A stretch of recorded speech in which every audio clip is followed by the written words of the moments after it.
Hey man, so Man Up series, we got a little Man Up update. If you're not familiar with the Man Up series, I just look into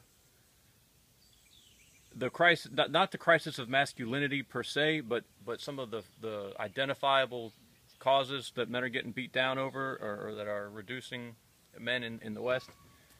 The crisis of masculinity goes pretty deep, and I don't know if I'm going to get into all the spiritual stuff in this Man Up series or not, or just deal with the physical and psychological aspects. But been looking into some of the stuff that's reducing testosterone in Western men, right? And one of the ones that got brought up is fluoride. Several of you guys mentioned it in the comment section, and I knew I wasn't going to want to go down this rabbit hole, but I did. And as usual with some of this stuff, there's no good answers. So everything I'm about to say is only directed at fluoride vis-a-vis testosterone in grown men.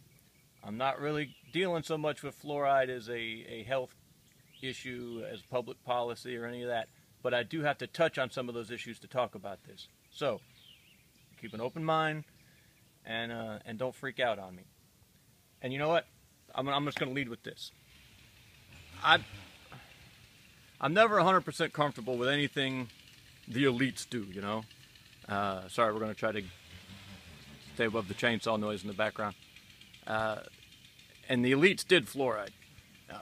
But here's a mitigating circumstance. Here's the first thing to remember about fluoride in the water system. The fluoride in our water system is according to the EPA, is supposed to be kept under 4 parts per million. My understanding is for a million parts of water. I don't know if that's atom or something else, but there's only 4 parts of fluoride in those million parts of water, or I guess 999,906, 996. There's 4 parts of fluoride for that.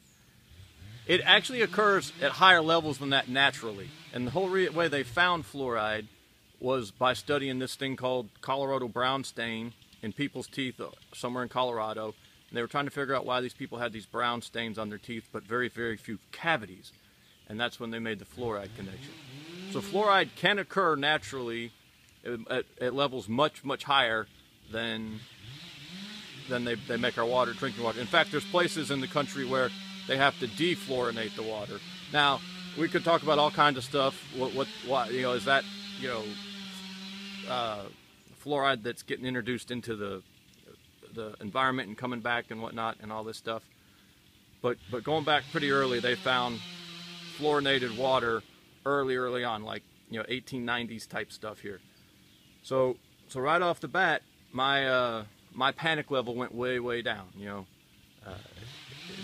If they have to defluorinate water some places because it's naturally higher than their recommended level, their recommended level is probably not killing us. The other big conspiracy about fluoride is that the Nazis did it first as a gentling agent to make people docile. Specifically, the big claim is that they used it in the concentration camps to make the prisoners docile. They never used it on the general population. And when you hear the claims, they'll say the first place fluoride was used in public water systems was in America, 1945. That's real suspicious timing for me. And the real specific claim, they say, first place it was used in public water systems, that leaves some wiggle room for it to be used somewhere else. I can't find any evidence that it was actually used by the Nazis. I find lots of claims. The first guy to ever prescribe its use was a German, but it was in like the 1890s, long before the Nazis were a thing. I can't find evidence for this. I can't find anyone, except there's one guy supposedly went to Germany, and he supposedly had some German scientists tell them they were working on this, but there's no evidence that it ever got used or was ever done and whatnot. I don't know what to tell you about that.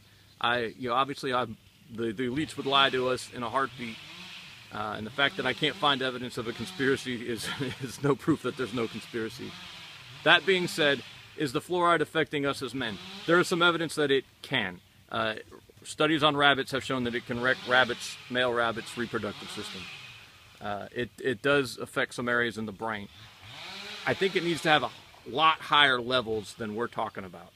Remember, you drink enough pure water and it can kill you. At high levels, anything can kill you. You know, regular salt will kill you at high levels, you know, I mean, anything. You eat too much hot sauce, you know, you get too much highly concentrated hot sauce, and it can literally kill you. They claim, I don't know. So, I mean, we're talking about, you know, levels here. I mean, there's a big level between, you know, anyway. But can it have an effect? It sounds like at high levels it could have an effect. It also sounds like at the levels of exposure we have, at least here in America, it's probably not a very big contributing factor. If you're having problems with low testosterone in America, it's probably not due to the fluoride in the water. Not saying fluoride's a good thing. As far as I can tell, looking into it, there is literally no good reason to put fluoride in the water. As far as I can tell, even reading the stuff from the proponents, you know, to me it sounds like, even coming from their side, I don't understand why they're putting fluoride in the water. It doesn't seem to have any great effect. So, you know, I'm not really talking about the fluoride issue right now. I'm talking about how fluoride affects men and testosterone. I mean, if you wanted to talk about the fluoride issue, I would probably say, why do it? This sounds like a stupid waste of time that may have harmful side effects. But is it affecting your testosterone? It is highly unlikely that it is having very much impact whatsoever. Now, we've just done a really simple thing here lately. We've cut way back on our sugar, and we haven't even gotten drastic or stupid about it. I mean, we haven't like cut out all sugar. I drink copious amounts of sweet tea. I think one of the kids is in the van. And on the Sabbaths, we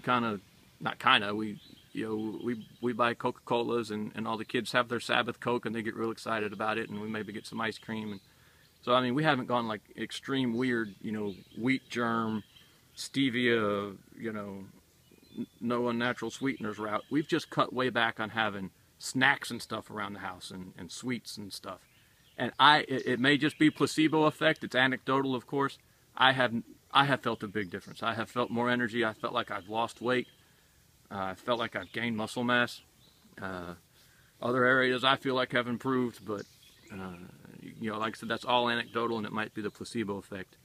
But right now, you know, before we start worrying about fluoride, let's cut way back on the sugar, man. And you know what? I'm sorry, I haven't just cut back on the sugar.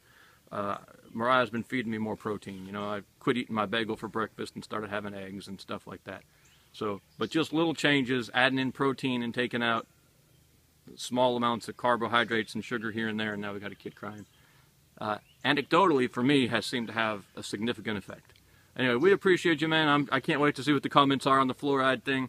Like I said, I'm not saying fluoride's a good thing. I'm saying it doesn't sound like it's probably having a huge impact on your testosterone, because you would be there's places where you would naturally be exposed to far higher levels of fluoride than you are. He's really mad. Than you are right now. Now, you could make the claim that it's a different type of fluoride and it acts differently. I'm not a scientist. I can't claim to be able to comprehend all this stuff. You know, I've got to deal with what I can wrap my mind around. So obviously, you know, you got to come to your own conclusions. But as far as I can tell right now, if fluoride is a factor, it's a small one. And the big factors that right now, as far as I can tell, are diet and exercise and competition. We'll talk more about that later. We appreciate you, man. Thank you.